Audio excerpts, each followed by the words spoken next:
Gálatas, no capítulo 2, nós vamos fazer a leitura para meditação hoje do verso 14 ao 21, dando continuidade ao texto que expusemos na semana passada.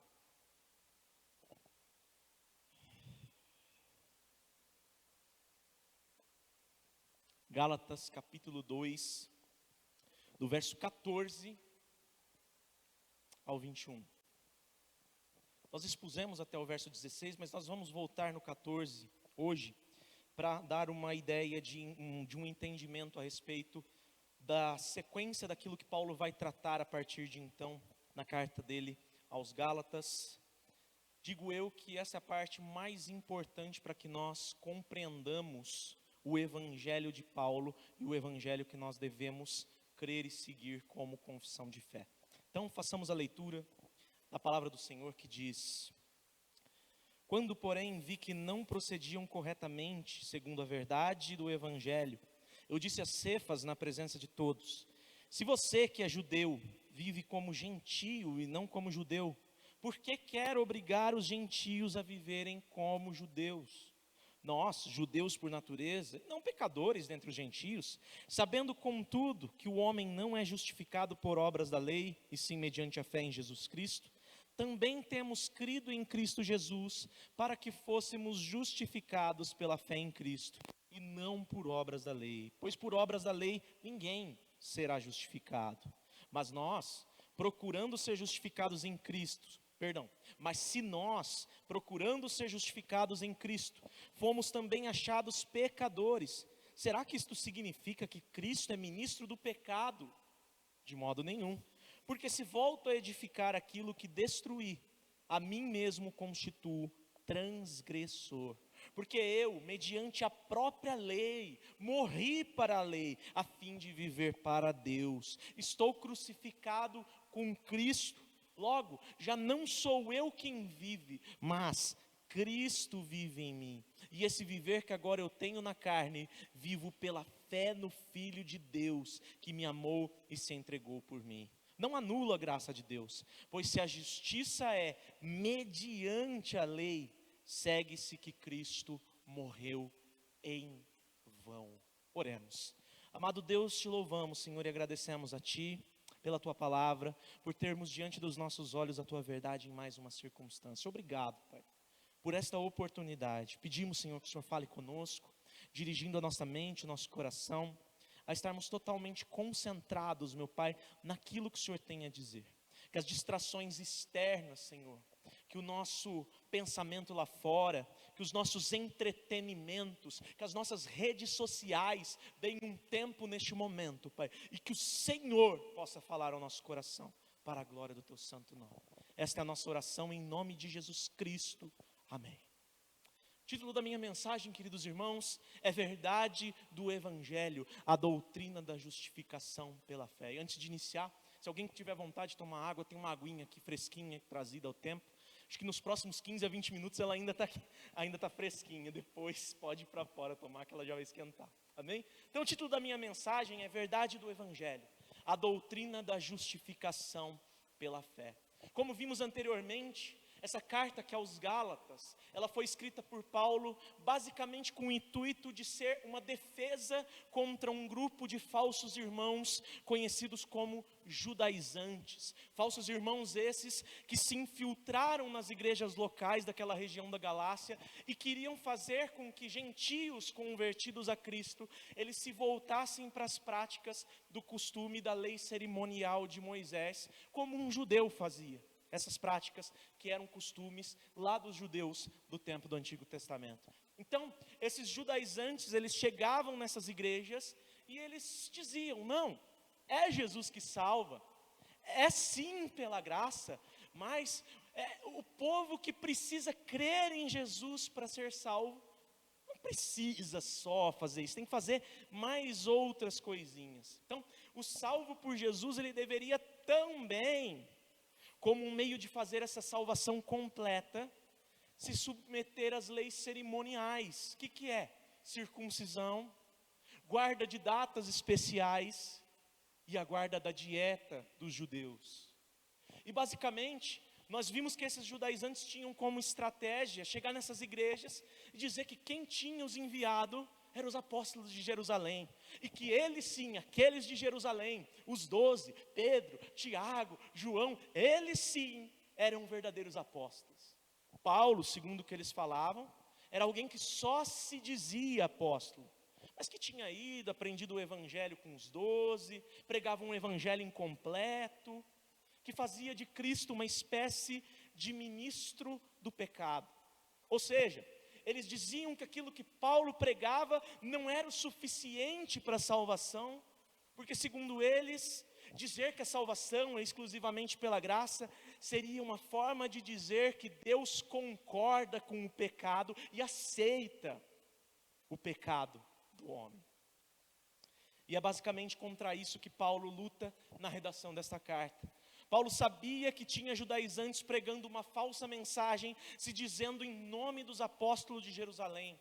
Então, Paulo se viu na necessidade de que, de alguma forma, ficasse provado que a mensagem dele era uma mensagem verdadeira, sendo a mesma mensagem que os apóstolos de Jerusalém pregavam e não um outro evangelho. Assim, nós vimos até aqui que antes de Paulo expor novamente o conteúdo do seu evangelho, o evangelho verdadeiro, que ele defendia com unhas e dentes, ele tinha uma necessidade, e essa necessidade era se provar como apóstolo. E ele o faz basicamente em 5 episódios diferentes que ele narra na sequência do texto. Primeiro, ele falou da sua conversão. Segundo, ele falou do seu desenvolvimento ministerial nas regiões da Arábia e em Damasco. Terceiro, ele conta uma breve visita em Jerusalém, uma visita de 15 dias, onde ele conhece apenas Pedro e Tiago, não apóstolo, o irmão de Jesus. Quarto, uma viagem a Jerusalém 14 anos após a sua conversão, onde ele vai em obediência a uma revelação de Deus, mas ele aproveita a situação para expor a mensagem que ele pregava para os apóstolos mais influentes, Tiago, agora Tiago apóstolo, Pedro e João, sendo que esses apóstolos eles concordaram tanto com a mensagem de Paulo, quanto com o fato de Tito, sendo grego e crente, não precisar se submeter à circuncisão. E o quinto evento, a viagem de Pedro agora a Antioquia da Síria, que é o que nós estamos vendo, onde o que acontece é que Paulo precisa resistir a Pedro em público, porque este se tornou, segundo as suas palavras, digno de repreensão. Portanto, Paulo se provou como apóstolo, aqui no texto de Gálatas, pelos seguintes motivos. Primeiro, ele recebeu o evangelho diretamente do Senhor Jesus. Ele não aprendeu de outra pessoa, ele recebeu por revelação o evangelho. Segundo, o evangelho que ele pregava entre os gentios era o mesmo evangelho que Pedro, Tiago e João e os outros apóstolos pregavam a partir de Jerusalém. E terceiro, Paulo tinha autoridade para questionar uma atitude repreensível até mesmo de Pedro, que era um dos apóstolos que tinha a reputação de coluna da igreja de Cristo. Agora, sendo provada a legitimidade do apostolado de Paulo, era necessário que as suas atenções se voltassem novamente para o conteúdo da mensagem, para o evangelho que ele pregava. E o que Paulo faz aqui a partir deste momento é usar daquele episódio com Pedro para expor, por meio da repreensão que ele faz a Pedro, a mais importante, preste atenção nisso, a mais importante das doutrinas que nós precisamos ter em mente se nós quisermos compreender o verdadeiro evangelho. A doutrina da justificação pela fé.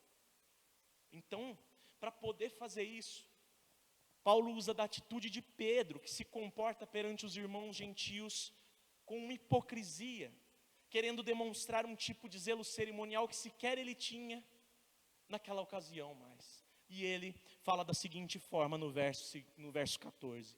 Quando, porém, vi que não procediam corretamente, segundo a verdade do evangelho, eu disse a Cefas na presença de todos: se você que é judeu vive como gentio e não como judeu, por que então você quer obrigar os judeus, os gentios, a viverem como judeus? Paulo aponta para o fato de que Cefas, que é Pedro, não tinha o direito de se afastar dos irmãos gentios, como se ele fosse mais puro por não comer determinado tipo de alimento, porque sequer ele, Pedro, guardava aqueles costumes. Paulo se recorda do acontecimento já conhecido no seio da igreja, que algumas décadas depois seria registrado no livro de Atos, no capítulo 10 e 11. Pedro tem uma visão de um lençol. Esse lençol desce do céu com animais impuros, e uma voz vinda do céu diz a Pedro: mate e coma. E Pedro se justifica dizendo: não, Senhor, nunca comi nada impuro, como que eu vou fazer uma coisa dessa? E a voz por uma segunda vez fala a Pedro: não considere impuro aquilo que Deus purificou. E é claro que essa visão que Deus deu a Pedro, ela tinha implicações muito maiores do que o fato dele comer ou não animais puros ou impuros segundo a lei. O que Deus queria mostrar é que na nova aliança, no novo pacto, aliança esta pactuada no sangue de Jesus Cristo vertido na cruz, que incluía gente de todos os povos, qualquer um que recebesse pela fé, que fosse batizado pelo Espírito Santo, era digno de ser considerado um irmão em Cristo e ser tratado da mesma forma. Portanto, Pedro já tinha consciência neste episódio de que todos aqueles que estão em Cristo Jesus são nova criatura. Não existe em Cristo pessoas impuras, uma vez que foi Deus que as purificou mediante o sacrifício de Cristo. Cristo que foi obediente em todos os aspectos da lei, para poder morrer no nosso lugar. Além disso, Pedro tinha consciência de que, por causa do sacrifício de Cristo, que era o último e definitivo sacrifício exigido por Deus, não havia mais necessidade de se guardar de coisas que não eram mais nada do que uma sombra imperfeita daquele que é verdadeiramente perfeito.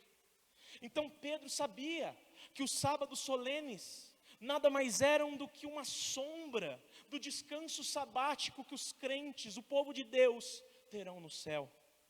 Pedro sabia que a circuncisão nada mais era do que um símbolo, do que uma sombra da fé em Cristo Jesus, como um sinal visível da aliança de Deus com o seu povo.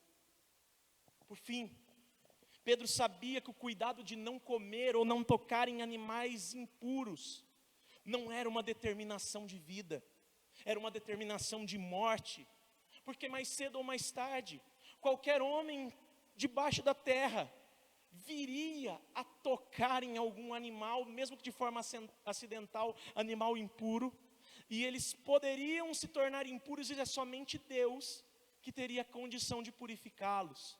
Antes de Cristo, por meio da oferta de sacrifício de animais; depois de Cristo, por meio do sacrifício do próprio Senhor.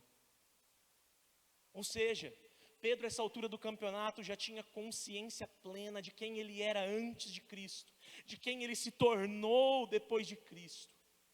Então, Pedro não tinha direito qualquer de se afastar de um gentio para conservar a sua pureza, uma vez que nem ele, Pedro, mais vivia como um judeu, mas vivia como gentio. Ele comia de animais impuros, ele participava da mesa da ceia do Senhor com pessoas incircuncisas. Então ele não tinha direito de se afastar hipocritamente, porque ele não cria mais nisso.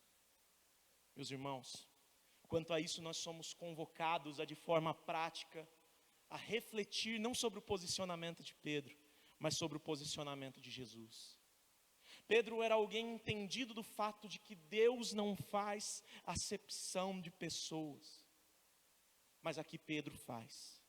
Ou seja, Pedro se distancia do posicionamento de Jesus, com quem ele conviveu frente a frente, face a face, por cerca de 3 anos, e a quem ele serviu desde então. E o posicionamento de Jesus, principalmente quando nós lemos o Evangelho de Mateus, que foi o único evangelho escrito inicialmente para um público judeu, era o seguinte: vendo as multidões, Jesus se compadecia delas, porque elas eram como ovelhas que não têm pastor. Queridos, às vezes nós convivemos no meio de irmãos mais fracos, e ficamos tentando nos esquivar da convivência deles, porque o jeito de vestir deles, às vezes a forma de falar deles, alguns traquejos que eles ainda têm do mundo, nos incomodam quando nós estamos com eles. E nós vamos nos afastando, não damos a acolhida que eles precisam, não nos esforçamos por ensinar aquilo que eles carecem, e acabamos por fazer aquilo que Jesus chama de se assentar na cadeira de Moisés, apontando o dedo para a carnalidade do irmão fraco, no lugar de buscarmos de alguma forma cuidarmos da fraqueza dele, para que em Cristo eles se tornem mais fortes. Se é incomum entre nós o elemento da fé em Cristo como Senhor e Salvador, nós precisamos, queridos irmãos, puxar esses irmãos fracos para perto de nós, não repeli-los, como se nós estivéssemos na convivência de um leproso. E quanto à lepra que contamina esse irmão fraco, querido, nós também somos contaminados por ela. Essa lepra é o pecado de Adão que respingou sobre cada membro da raça humana. E o agente purificador dessa lepra, queridos, é o mesmo para mim, é o mesmo para você, é o mesmo para todos, Cristo Jesus. E quanto mais próximos de Jesus, mais limpos nós vamos ficando, mais limpas as nossas vestes vão se tornando, elas vão sendo alvejadas, branqueadas pelo sangue do Cordeiro que foi vertido na cruz. Mas para que esses irmãos fracos também se aproximem mais de Jesus, muitas vezes nós vamos precisar ir lá, pegar na mãozinha deles, puxar para perto e falar: vamos, anda comigo, força, você consegue, em Cristo você é mais que vencedor. Que possamos entender que todos nós somos pecadores, e que, pasmem, como Paulo diz aos Coríntios, tudo nos é lícito, mas nem tudo nos convém. Portanto, se houver fé verdadeira em Cristo, que possamos nos aproximar desse irmão para buscar o fortalecimento dele, e não nos afastar. Porque a grande certeza que nós temos a partir da Bíblia, é que não há um justo sequer, mas o justo viverá pela fé. E isso não é incoerência nem contradição, isso é paradoxo. Ou seja, não há justos, mas aqueles e todos aqueles que Deus declara justos mediante a fé em Jesus como Senhor e Salvador, estes serão salvos, não pelo que fazem para Deus, mas apesar do que fizeram contra Deus. É isso que Paulo tenta ilustrar para Pedro na sua repreensão e aos Gálatas na continuidade da redação da sua carta, versículos 15 e 16. Nós, judeus por natureza, não pecadores dentre os gentios, sabendo contudo que o homem não é justificado pelas obras da lei, e sim mediante a fé em Jesus Cristo, também temos crido em Cristo Jesus, para que fôssemos justificados pela fé em Cristo, e não por obras da lei, pois por obras da lei ninguém será justificado. Como nós vimos na semana passada, Paulo ele usa aqui um certo tom de ironia, para relembrar Pedro de que, se ele era considerado um justo diante de Deus, isso se dava necessariamente porque um dia ele recebeu do próprio Deus o dom, a capacidade de crer em Jesus como seu Senhor e Salvador pela fé. Não era o fato de Paulo e Pedro serem judeus, ou obedecerem ou não aos costumes cerimoniais e até às leis morais, que os faziam justos aos olhos de Deus, mas sim a fé em Cristo como Senhor e Salvador das suas vidas. Paulo relembra Pedro e ensina novamente aos Gálatas que a lei é boa, mas esta lei que é boa, ela não pode produzir vida em nós, porque nós somos pecadores. De modo que, por mais que alguém se esforce para fazer o bem, ou por mais que uma pessoa seja aparentemente bondosa aos olhos humanos, diante de Deus esse alguém e essa pessoa não poderão ser justificados simplesmente por fazer o bem ou por serem bondosos. Paulo declara de forma veemente que eles, que são judeus, confiam em Cristo, porque desde o Antigo Testamento está revelado que ninguém é justificado por obedecer à lei, Antes de Cristo, o homem era considerado justo pela fé na obra de Deus que redimiria a humanidade quando Cristo viesse. E depois de Cristo, o homem é considerado justo mediante a fé no Cristo enviado de Deus que já veio. E aqui não há espaço para exceções. É somente pela fé, e a fé exclusivamente em Cristo Jesus. Resumindo, queridos irmãos, Paulo repreendia Pedro aqui porque ele estava se comportando de forma contrária àquilo que ele chama de verdade do Evangelho. E essa verdade do Evangelho, ela está resumida no fato de que ninguém, nenhuma pessoa, nenhum ser humano vai ser declarado justo por ser mais ou por ser menos obediente, mas sim por entender que é desobediente em sua natureza e confiar na obra substitutiva de Jesus para que ele seja salvo, justificado. Porque Jesus foi plenamente obediente e a justiça de Jesus é imputada a esse crente, é declarada a esse crente. Aqui nestes 2 versículos, nós devemos pensar sobre 2 termos que Paulo utiliza com bastante frequência e que ainda se repetirão aqui até o versículo 21 algumas vezes. Os termos são justificação e fé.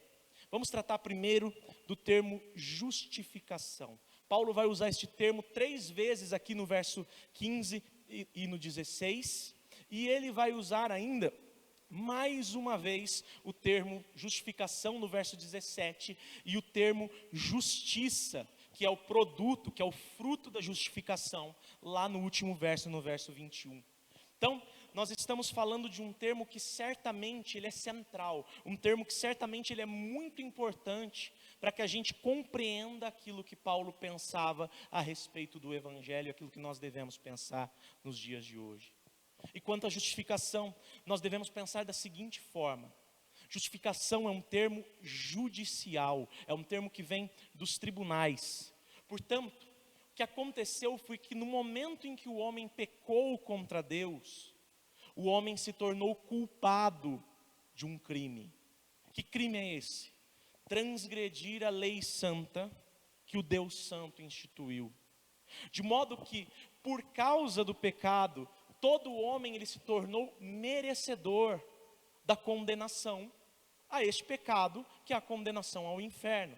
Porque ele se tornou culpado, ele se tornou injusto, porque ele agiu de forma contrária à justiça que é medida pela régua da lei de Deus.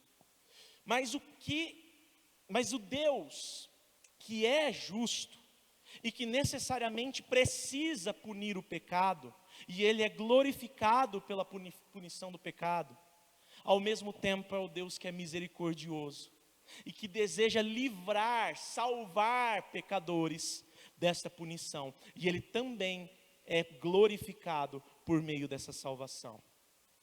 Então, como que Deus resolveu esse dilema? O Pai enviou Jesus, o Filho, para nascer da Virgem, se tornar 100% homem.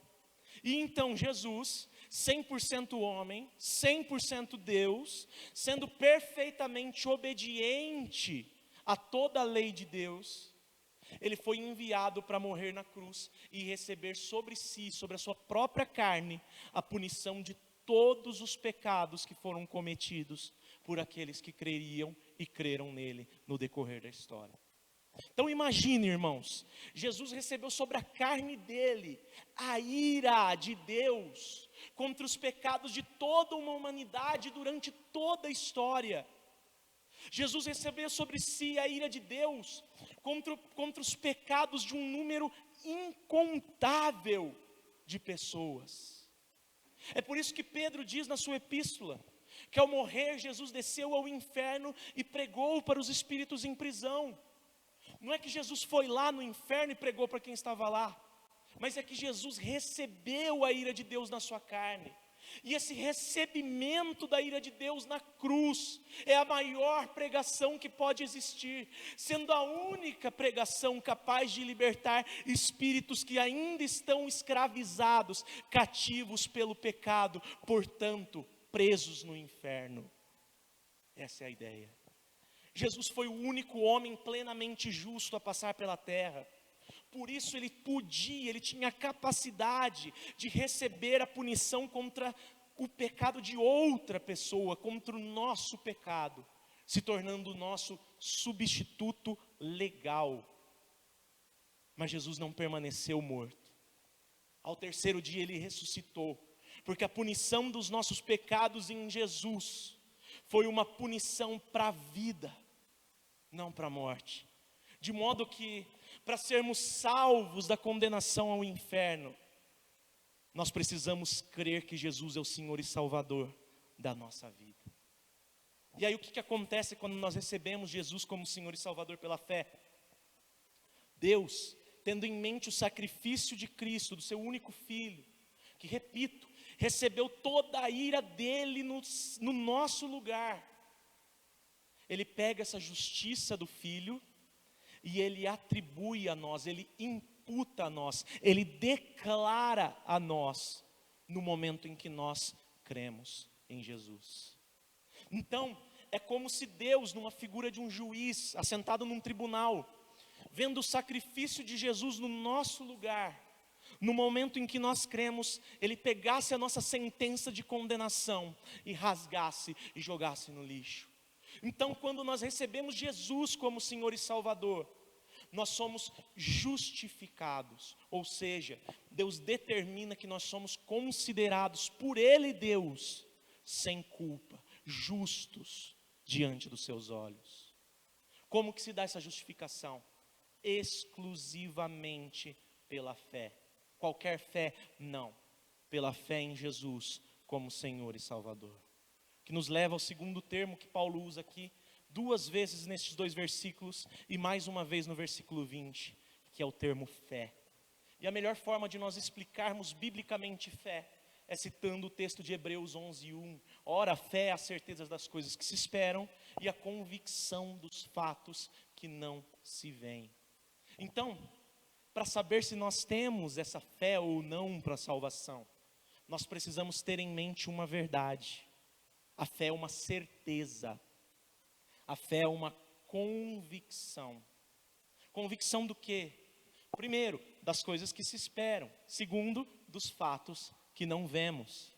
O que nós esperamos de Deus, que nós precisamos ter certeza que Ele fez? Perdoar os nossos pecados.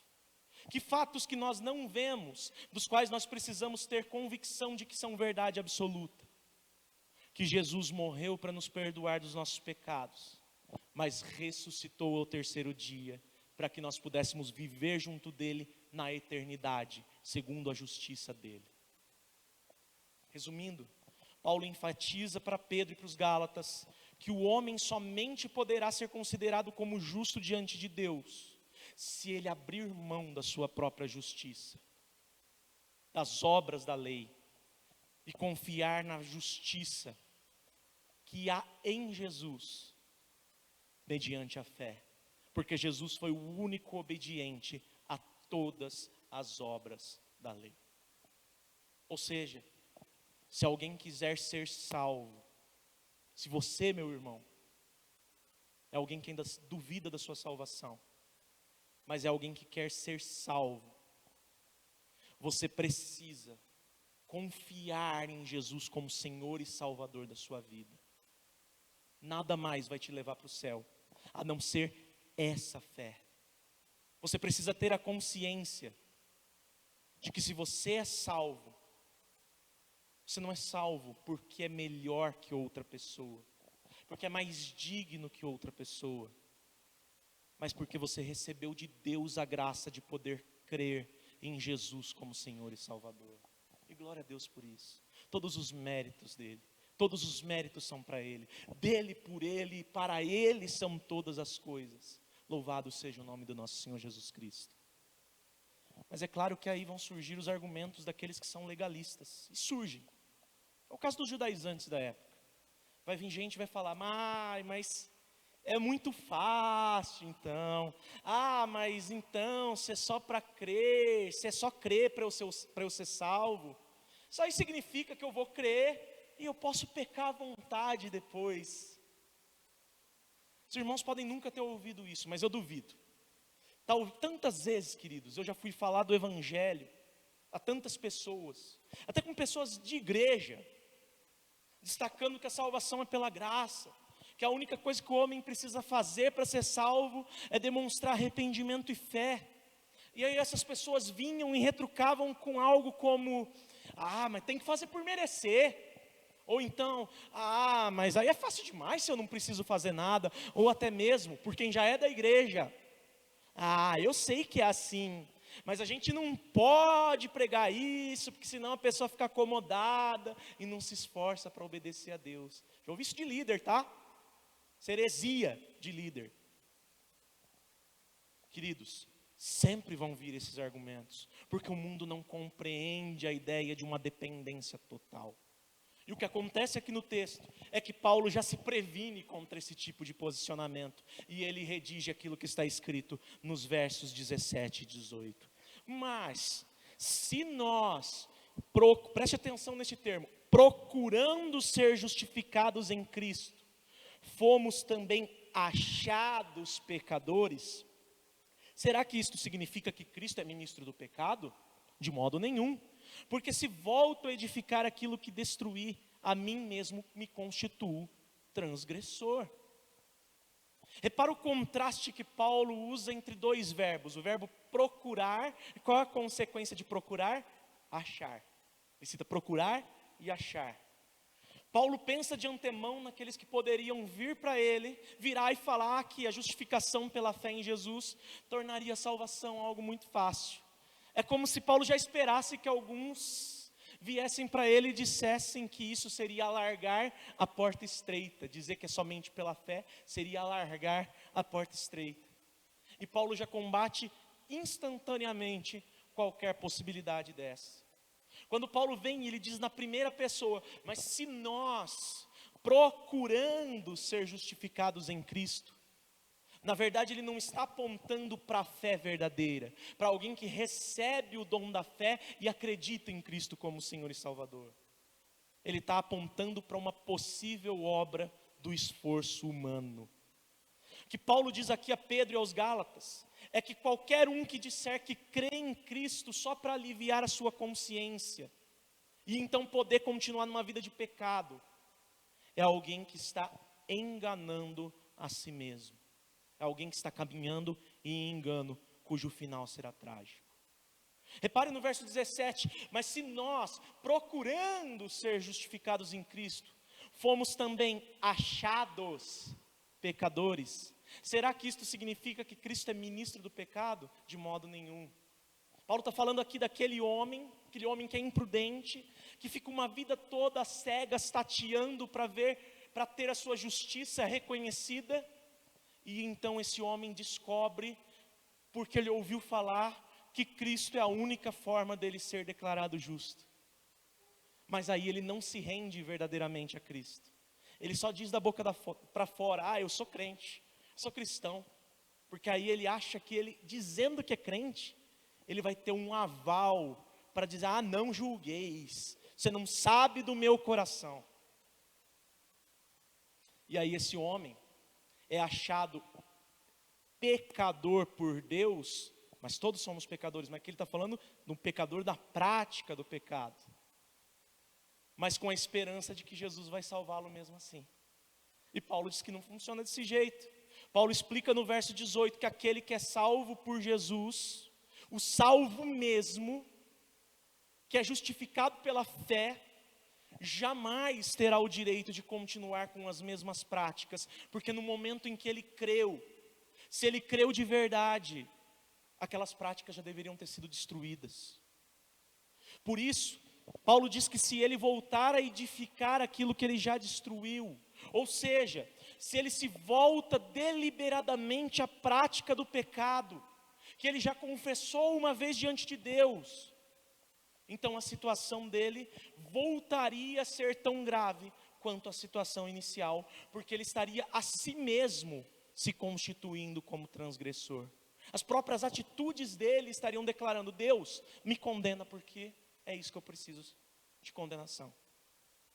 Ou seja, Paulo está dizendo que crer que somos justificados exclusivamente pela fé não é um álibi para que nos tornemos mais fracos, mas sim um estímulo para nos tornarmos mais fortes.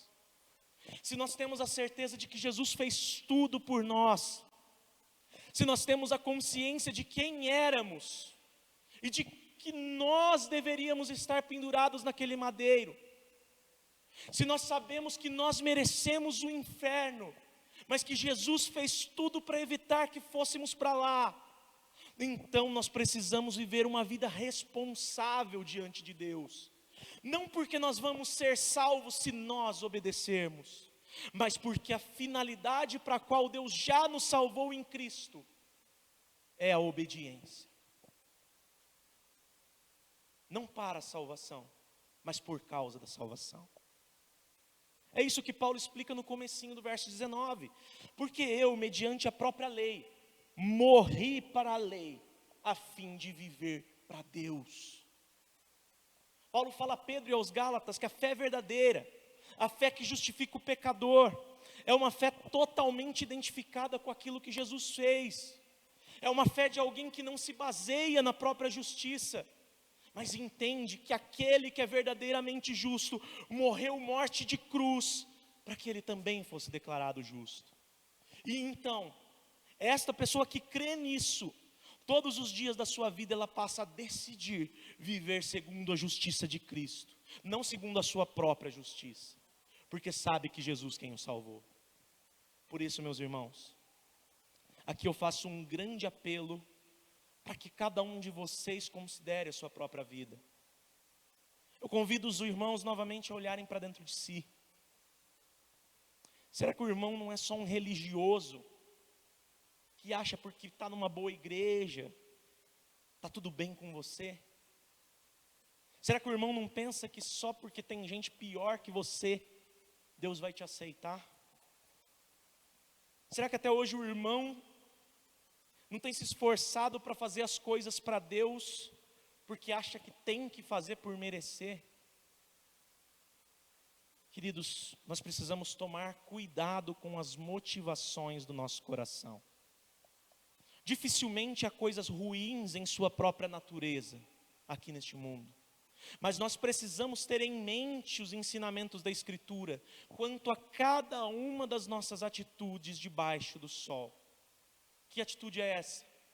Portanto, quer comais, quer bebais, quer façais qualquer outra coisa, fazei tudo para a glória de Deus. A ideia, meus irmãos, é que quando nós recebemos Jesus como nosso Senhor e Salvador pela fé, nós somos convocados por Deus a olhar para as nossas vidas com outros olhos. Vou fazer uma ilustração. O que os nossos pais, segundo a sabedoria humana, nos ensinam desde pequeno? Que nós temos que ser obedientes, que nós temos que estudar numa boa escola, para depois ir fazer uma boa faculdade, para depois arrumar um bom emprego. Então os mais antigos nem tanto, né? Tem que trabalhar bastante para não passar fome, basicamente. Queridos, esses pensamentos são corretos, mas são corretos somente segundo a sabedoria humana. Mas são pensamentos mundanos. A ideia, a partir do momento que nós cremos, é que nós precisamos enxergar a vida sob uma outra perspectiva, diferente da que o mundo enxerga. Como assim?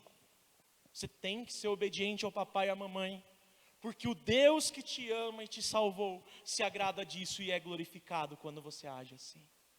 Você tem que estudar numa boa escola e bem na escola, porque o Deus que te ama e te salvou, Ele é honrado quando você se esforça, estuda e tira uma boa nota, honestamente. Você tem que entrar numa boa faculdade, porque o Deus que te ama e te salvou necessita de pessoas versadas em várias áreas do conhecimento, para honrá-lo e glorificá-lo conforme ele se desenvolve em cada uma dessas áreas. Você arruma um bom emprego, porque o Deus que te ama e te salvou, Ele quer que você faça algo relevante para a sociedade. E esse algo relevante é honrar e glorificar ao nome dEle também nessa sua profissão. Ai, pastor, meu sonho é ter um filho.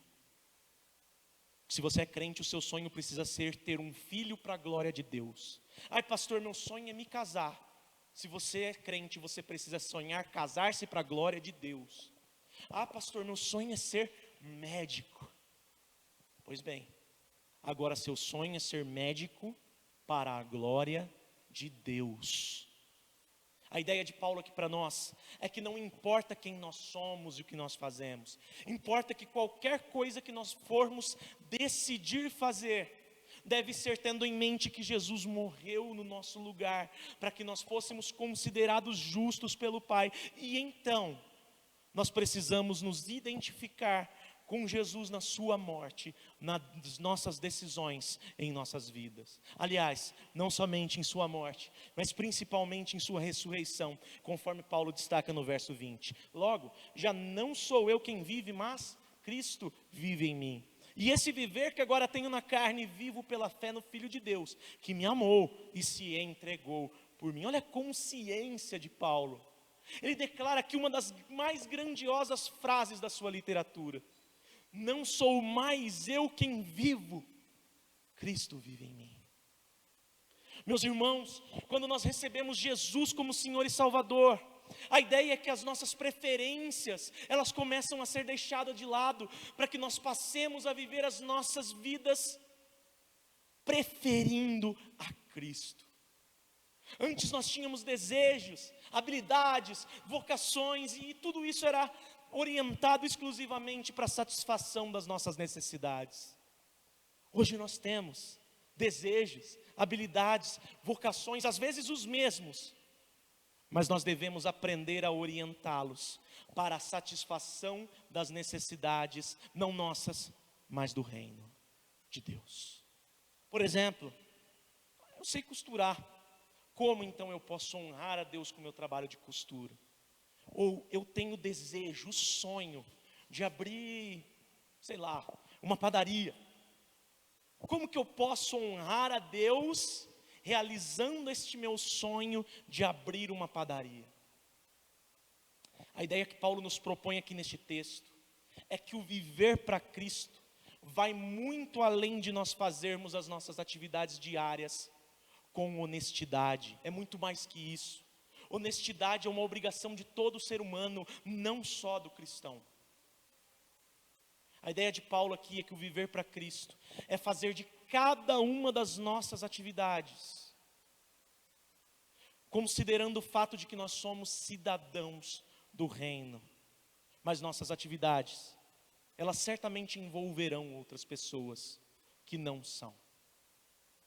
Por isso, queridos, nós precisamos aprender a ter intencionalidade na nossa vida. Porque ao mesmo tempo que Jesus nos chamou para morrer para nós mesmos, quando nós cremos nele, nós passamos a ter um outro chamado, um chamado a viver por ele. De modo que talvez você tenha dificuldade até para pregar o evangelho para o seu colega de trabalho, de escola. Mas você deve pensar: será que eu vivo de forma coerente com a verdade do evangelho diante desse colega? Será que eu o desprezo no meu íntimo? Acho que não é tão importante que ele se converta.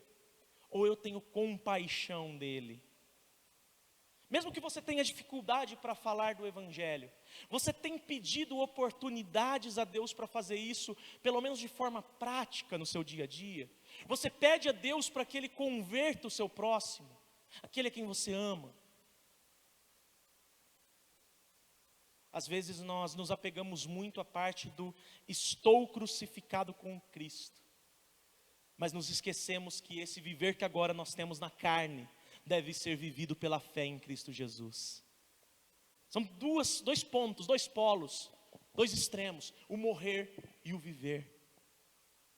Deus declara todo aquele que recebe Jesus pela fé como justo diante dele. Mas ele não para por aí. A justificação de todo crente tem dois objetivos principais. E o primeiro é fazer com que esse crente morra para o mundo, segundo a crucificação. E segundo, fazer com que esse crente venha a viver no mundo pela fé em Cristo, que se entregou por ele em amor. Por isso Paulo fala a Pedro e aos Gálatas da sua vida presente: esse viver que agora eu tenho na carne, Ou seja, por mais que Paulo tivesse morrido para o mundo, ele ainda tinha o dever de viver no mundo, não tinha acabado ali. Eu vivo pela fé no Filho de Deus, que me amou e se entregou por mim. Ou seja, ele se tornou um apóstolo ou pregador do evangelho, ou ele nem sequer estava repreendendo Pedro por causa das preferências dele, mas por causa do que Jesus fez na vida dele. Por isso que ele podia repreender a Pedro, por isso que ele podia pregar o evangelho. Se nós somos crentes, meus irmãos, nós o somos porque Jesus fez uma grande obra de transformação em nós.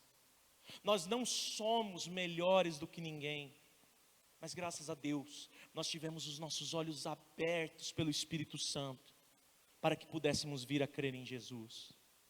De modo que, se nós ainda achamos que de alguma forma nós temos que fazer por merecer o céu, nós precisamos imediatamente rejeitar este pensamento, porque nós somos incapazes disso. Irmão, eu peço que você abra os seus olhos. O mal que você faz, preste atenção, o mal que você faz, é você mesmo que faz, é sua responsabilidade. Mas o bem que você pratica, sempre é Deus na sua vida. A ideia é que, se alguém aqui acha que vai fazer por merecer a sua salvação, esse alguém certamente está correndo o risco de fazer aquilo que o próprio apóstolo Paulo diz que não faz, no verso 21. O que ele não faz? Não anulo a graça de Deus, pois se a justiça é mediante a lei, segue-se que Cristo morreu em vão. Ou seja, se a gente é salvo pela nossa obediência, não precisava Jesus ter morrido na cruz. Se é pela nossa liberdade de escolha, não precisava Jesus ter morrido na cruz. Nós somos salvos pela graça. Aqui neste texto como um todo, nós temos um olhar muito centrado naquilo que nós conhecemos como lei cerimonial. Então vamos considerar o caso dos Gálatas. Nesse caso, os judaizantes, eles queriam dizer que eles eram salvos pela graça, sim, mediante a fé em Jesus, sim, mas que eles precisavam de outras obras exteriores, para que a salvação fosse válida. Então eles tinham que se submeter à circuncisão, guardar datas do calendário, comer aquilo que era considerado puro. Aí eles podiam ser salvos. E Paulo está falando aqui, isso não é o evangelho. O evangelho é a mensagem da cruz. E queridos, se Deus mandou Jesus para tornar possível a nossa salvação, preste atenção no que eu vou dizer. Se Deus mandou Jesus para tornar possível a nossa salvação, nós estamos servindo a um Deus fraco. Se Deus mandou Jesus para tornar possível a nossa salvação, nós estamos servindo a um Deus fraco. Sim, meus irmãos, Deus não mandou Jesus para tornar possível a nossa salvação. Deus mandou Jesus para nos salvar, para fazer uma obra eficaz, conhecendo cada um dos seus de antemão, tendo cada nome antes de existirem, sem considerar nada de bom, mas por graça, salvando cada um desses pecadores. O evangelho trata de uma salvação que é um plano eterno de Deus, em favor de pecadores que antes do pecado, Deus já sabia que iriam pecar. E este plano é um plano totalmente para a glória de Deus. Deus não salva mais ou menos, ou Deus salva, ou Ele não salva. O que precisa ficar claro é que todo homem que não é salvo, ou que é condenado porque esse homem escolheu a sua condenação. Ele decidiu ser condenado. O homem é o único responsável pela sua condenação. Deus não tem nada a ver com isso, a não ser pelo seu juízo. Mas quem é salvo porque Deus o salvou. Deus é o único responsável pela salvação do homem. E essa salvação, ela se dá pela obra de Cristo na cruz. E nós a recebemos quando reconhecemos Jesus como Senhor e Salvador. Paulo está querendo dizer aqui é que fazer por merecer a salvação é anular a graça de Deus, é tornar a morte de Jesus inútil. Se nós temos justiça para sermos salvos, então Jesus não precisava morrer, querido. Bastava que nós decidíssemos pela nossa salvação depois que pecamos, e estava acabado. Mas o plano é grande, porque ele é para a glória de um Deus grande. Que possamos ter a certeza de que se existe alguma justiça em nós, essa justiça é a justiça de Cristo. A justiça que excede em muito a justiça dos escribas e fariseus, que Jesus diz aos seus discípulos no Sermão do Monte, que nós precisamos ter.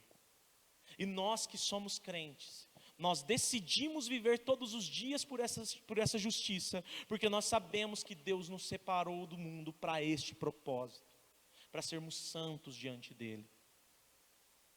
Aqui talvez nós possamos conversar rapidinho sobre os cinco pilares da Reforma Protestante. A Reforma Protestante nada mais foi do que um movimento de protesto contra um domínio exercido por cerca de 1000 anos da Igreja Romana, que julgava ter um direito de exclusividade sobre aquilo que era a palavra de Deus ou não, a saber, sobre as Escrituras. Declarava que uma salvação mediante a compra de perdão, venda de indulgências. Que dizia que fé em Jesus justifica, mas era fé e mais a igreja, por meio dos sacramentos. Dizia que a salvação vinha de Jesus, mas era Jesus e mais alguma obra, como dar esmola, por exemplo. Enfim, rumos precisavam ser corrigidos, e isso exigiu uma ruptura com aquele sistema. E as marcas centrais que nortearam o que veio depois dessa ruptura são conhecidas como 5 solas. Sola Escritura, palavras em latim, que significa somente a Escritura, somente a Bíblia é a palavra de Deus, e ela tem toda a autoridade sobre a igreja. Não a igreja que determina a Bíblia, mas a Bíblia determina a igreja. Sola Gratia, que a Bíblia diz que o homem é salvo somente pela graça. Sola Fide, a Bíblia diz que essa graça opera no salvo mediante a fé dele. Solus Christus, a Bíblia diz que a fé verdadeira que justifica o homem é exclusivamente na pessoa de Jesus Cristo, que é o nosso Salvador, que é o nosso Redentor. E Soli Deo Glória, a Bíblia declara como fato que a salvação do homem pela graça, mediante a fé exclusivamente em Cristo, tem como propósito a glória e a exaltação de Deus, assim como todas as coisas que Deus faz. Se nós estamos aqui, numa igreja considerada protestante no ano de 2023, nós precisamos aprender que a reforma foi, antes de um movimento histórico, uma volta, um retorno da igreja de Cristo para os dizeres da palavra, das Escrituras. E o que a Escritura diz é que, se nós podemos ter qualquer esperança de um amanhã, isso se dá porque Deus amou o mundo de tal maneira que entregou o seu Filho unigênito, para que todo aquele que crer não pereça, mas tenha a vida eterna. Se você está hoje olhando para você mesmo, e você só consegue enxergar injustiça, este texto está convidando você a olhar agora mesmo, não para a justiça que pode haver em você, mas para a justiça que existe na pessoa de Cristo. Somente Ele é justo, somente Ele tem poder para te salvar. Se renda a Ele hoje mesmo, de todo o coração, de todas as suas forças. O Filho de Deus precisou morrer. Como que esse fato mexe com a sua vida? Como que isso mexe com você? O fato de Jesus ter morrido no seu lugar. Que possamos refletir sobre isso e confiar em Jesus para a nossa salvação, para que então nós possamos viver de forma coerente com a graça que um dia nos alcançou. Caminhando para o fim, que desafios este pequeno trecho nos propõe para a prática no dia a dia? Primeiro desafio: aprenda a viver de maneira coerente com a verdade do Evangelho. Se você crê que Deus salva pela graça e justifica o pecador mediante a fé em Cristo, viva de forma coerente com isso. Não aceite quando alguém disser para você: mas fulano é tão bom, Deus vai perdoar. Deus perdoa, se ele receber a Jesus como seu Senhor e Salvador. Ai, às vezes eu digo que eu tenho a fé em Cristo e Cristo é justo, é a minha justiça, mas eu me envolvo numa vida de pecado. Ah, Deus vai me perdoar. A verdade do Evangelho diz que Ele te transformou para que você fosse santo, para fazer de você povo santo, para anunciar as grandezas daquele que te chamou das trevas para a sua maravilhosa luz. Primeiro desafio, aprenda a viver de forma coerente com a verdade do Evangelho. Segundo desafio, rejeite qualquer sinal de justiça própria. Eu vou para o céu porque eu mereço. Eu vou para o céu porque eu fiz isso. Eu vou para o céu porque eu acho que eu tenho mais obras de justiça do que pecados. Não é assim que Deus mede. Deus, quando pesa os nossos pecados numa balança, a balança é assim: de um lado tem os nossos pecados, do outro lado a justiça dele. Aí ele usa outra balança, e nessa outra balança tem, estou ilustrando, tá? É uma ilustração, não estou dizendo que Deus tem uma balança, mas uma ilustração. Deus tem as nossas obras boas, pesou, mas aí ele tem as obras boas de Cristo. Nunca vamos chegar. Portanto, queridos irmãos, rejeite qualquer sinal de justiça própria, porque você não tem justiça. Deus é justo, e Ele te justifica mediante a fé em Cristo Jesus. Que é o terceiro desafio: confie na justiça de Cristo para a sua salvação. Queridos, é tão lindo isso, é tão maravilhoso. O Deus perfeito, eterno, se encarnou, abriu mão da sua glória, esvaziou-se de si mesmo, não considerou que o ser Deus era algo ao qual deveria se apegar, antes fora obediente até a morte, e morte de cruz. Isso Paulo diz em Filipenses 2. Se nós somos salvos e podemos ter alguma esperança de salvação, isso se dá porque Cristo morreu por nós, mas não permaneceu morto. Ele ressuscitou ao terceiro dia e hoje está vivo à destra do Pai, intercedendo por nós. Confie na justiça de Cristo para a sua salvação. Quarto e último desafio: viva uma vida identificada com a morte e ressurreição de Cristo. Morra para o mundo, mas viva Cristo no mundo. Morra para os seus prazeres, para os seus desejos, para os seus deleites, mas viva os seus desejos, prazeres e deleites para a glória de Cristo, segundo a vontade de Deus. Nós precisamos aprender que um crente, um cristão, ele é chamado por identificação, ele é feito novamente, ele é restaurado à semelhança de Deus. Portanto, nós somos identificados com Deus na pessoa do Filho, quando Ele morre, mas também quando Ele ressuscita. Morremos para o mundo quando cremos, mas passamos a viver para Cristo no mundo, para ser sal da terra e luz do mundo. Portanto, viva uma vida identificada com a morte e a ressurreição de Cristo. Para concluir a mensagem, quero dizer que o meu desejo aqui na noite de hoje, que o irmão possa dormir em paz. Talvez o irmão se pergunte: mas como que eu vou dormir em paz? Está me batendo aí, pastor, eu sei que eu estou todo errado, eu sei que eu sou tão pecador, eu sei que por mais que eu me esforce, eu nunca vou conseguir chegar na justiça que eu quero. Eu te digo, segundo o texto que nós estudamos hoje, confie na justiça de Cristo, você vai dormir em paz. Se por um lado nós somos convocados a chorar pelo nosso pecado, por outro lado a Bíblia garante para nós que bem-aventurados os que choram, porque serão consolados. Queridos, Jesus é esse consolo. Em nós mesmos nós temos a condenação ao inferno, mas em Jesus nós temos a vida eterna. De que lado que você está, querido?